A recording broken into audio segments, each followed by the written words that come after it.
नमस्कार, मैं अब्रारुल हक रहमानी। आप देख रहे हैं नेक्स्ट 9 न्यूज़। शरद पवार महाराष्ट्र की राजनीति में बड़ा खेल करने जा रहे हैं। शरद पवार ने जिस तरीके से बयान दिया है एकनाथ शिंदे के सरकार गठन के बाद, उसके बाद यही लग रहा है कि शरद पवार अब चुप बैठने वाले नहीं हैं।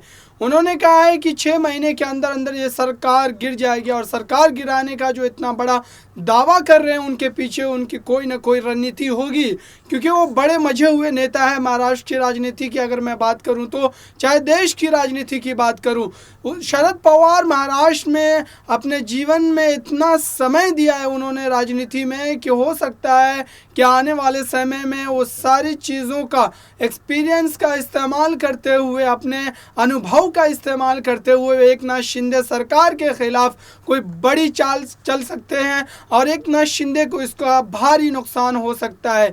एकनाथ शिंदे और देवेंद्र फडणवीस ने मिलकर किसी तरीके से सरकार तो बना ली है, लेकिन आने वाले समय में शरद पवार हर तरीके से उनको घेरते हुए नजर आएंगे। शरद पवार जिस तरीके से बयानबाजी कर रहे हैं उससे यही लग रहा है कि वो एकनाथ शिंदे सरकार को अच्छे तरीके से चलने देने के मूड में बिल्कुल भी नजर नहीं आ रहे हैं। वहीं शिवसेना प्रमुख उद्धव ठाकरे भी उनके साथ है और साथ में दोनों मिलकर के एकनाथ शिंदे को पूरी तरीके से घेरने की कोशिश करेंगे।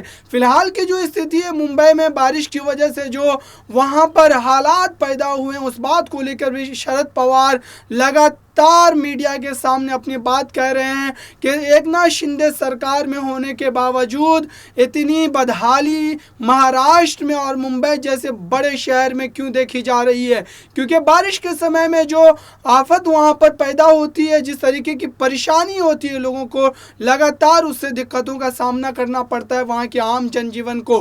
तो ये सारी बातें जो है शरद पवार की ओर से लगातार कही जा रही है और कहीं ना कहीं एकनाथ शिंदे को वो लगातार डिमोलाइज करने की कोशिश कर रहे हैं ताकि वो सरकार में इस तरीके का बयान दे रहते हुए जिससे उन्हें पूरी तरीके से घेरने में जो विपक्ष है शरद पवार और शिवसेना के उद्धव ठाकरे उनको जो है ताकत मिले और सरकार के जो गिने चुने काम, अभी गिने चुने फैसले लिए गए हैं उन पर भी उनकी तरफ से लगातार निशाना साधा जा रहा है। जिस तरीके से आर्य कॉलोनी के मामले को लेकर के एकनाथ शिंदे ने जल्दबाजी में फैसला लिया है, उस बात को भी लेकर के शरद पवार लगातार कह रहे हैं कि ये फैसला गलत था, क्योंकि हमने अपनी सरकार में रहते हुए इस फैसले को पलट कर रख दिया था और उस फैसले को फिर से एकनाथ शिंदे ने सरकार बनते ही लागू कर दिया। इतनी जल्दबाजी किस बात की है? क्या इसके पीछे कोई राज है? क्या इसके पीछे कोई डील है? ये सारी बातें जो शरद पवार की ओर से कही जा रही है। फिलहाल के लिए इतना ही। देखते रहिए ताज़ा तरीन खबरों के लिए नेक्स्ट 9 न्यूज़ को। धन्यवाद।